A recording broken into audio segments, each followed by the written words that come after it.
জয় জগন্নাথ। নমস্কার সব বন্ধুদেরকে আমার ইউটিউব চ্যানেলে স্বাগত জানাই। চলে এসেছি আবারও একটা নতুন রেসিপির ভিডিও নিয়ে। আজকে আমি বানাবো প্রভু জগন্নাথ দেবের যে 56 ভোগ আছে তারই মধ্যে অন্যতম একটা ভোগ জগন্নাথ বল্লভ। মাত্র হাতে গোনা কয়েকটি উপকরণ দিয়ে খুব সহজেই এটা তৈরি হয়ে যাবে। আর কালকেই তো উল্টো রথ, এই প্রসাদটা দিয়ে আপনারা জগন্নাথ দেবকে নিবেদন করতে পারেন কিংবা বাড়িতে খাওয়ার জন্য এটা তৈরি করতে পারেন। অসাধারণ খেতে হয়। এটা বানানোর জন্য নিয়ে নিতে হবে একটা বড় এলাচ, ছোট এলাচ, কয়েকটা লবঙ্গ আর কয়েকটা গোলমরিচ। এগুলোকে গুঁড়ো করে একটা পাউডার বানিয়ে নিতে হবে। তারপর নিয়ে নেব 1 কাপের থেকে একটু বেশি পরিমাণে আটা, আর নিয়ে নিচ্ছি ঘি। ঘিটা যে কাপের আটা নেবেন তার হাফ কাপ নিতে হবে, একটু কম বেশি হলে কোনো অসুবিধা নেই। এবার একটা অন্য পাত্র নিয়ে নেব, তার মধ্যে একটু ঘি মাখিয়ে ভালোভাবে জায়গাটাকে রেডি করে রেখে দেব।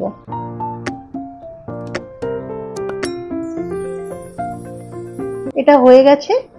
এবার কড়াইটাকে উনুনের মধ্যে বসিয়ে গ্যাসের ফ্লেমটা লো টু মিডিয়াম রেখে এটাকে 6 থেকে 7 মিনিট মতো ভাজতে হবে।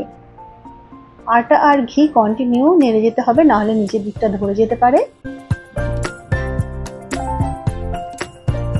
6-7 মিনিট পর দেখুন কত সুন্দর কালার এসেছে আর খুব সুন্দর একটা গন্ধও বেরিয়েছে। এটা তৈরি হয়ে গেছে। এবার গ্যাসের ফ্লেমটা অফ করে এটা নামিয়ে নেব।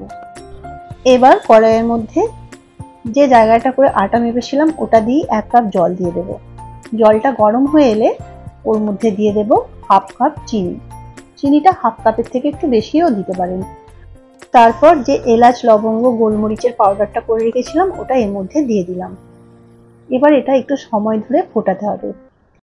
খুব সুন্দর একটা গন্ধ বেরিয়েছে। আর দেখবেন ভগবানের জন্য প্রসাদ বানালে তার একটা অন্যরকম একটা অনুভূতি হয় না? এখন কিন্তু এটা তৈরি করতে করতে সেই অনুভূতিটাই আমার হচ্ছে।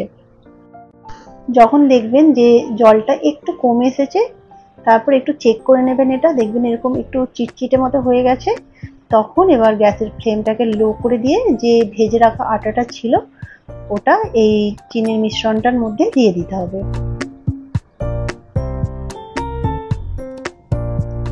তারপর খুব ভালো করে এটা মেশাতে হবে। 2-3 মিনিট ধরে এটা ভালোভাবে মিশিয়ে নিতে হবে, যাতে কোনোভাবে দানা দানা না হয়ে থাকে। ভালোভাবে মেশানো হয়ে গেলে এটাকে তুলে নিতে হবে। তারপর যে জায়গাটার মধ্যে আগে থেকে ঘি মাখিয়ে রেখেছিলাম সেটার মধ্যে এই মিশ্রণটাকে রেখে দিতে হবে।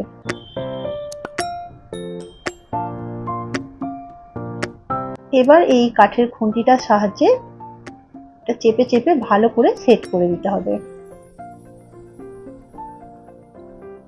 এবার এটা আধ ঘন্টার জন্য রেখে দেব। আধ ঘন্টা পর খুব সুন্দর এটা সেট হয়ে গেছে। তারপর ছুরির সাহায্যে এটাকে পিস করে কেটে নেব।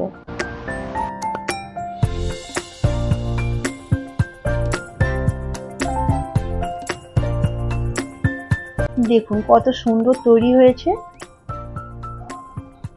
মাত্র কয়েকটা উপকরণ দিয়ে চটজলদি তৈরি হয়ে গেল।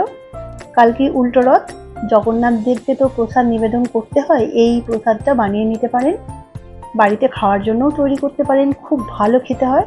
তাহলে আজ এই পর্যন্তই। সবাই খুব ভালো থাকবেন। এখনকার মতো আসি। জয় জগন্নাথ।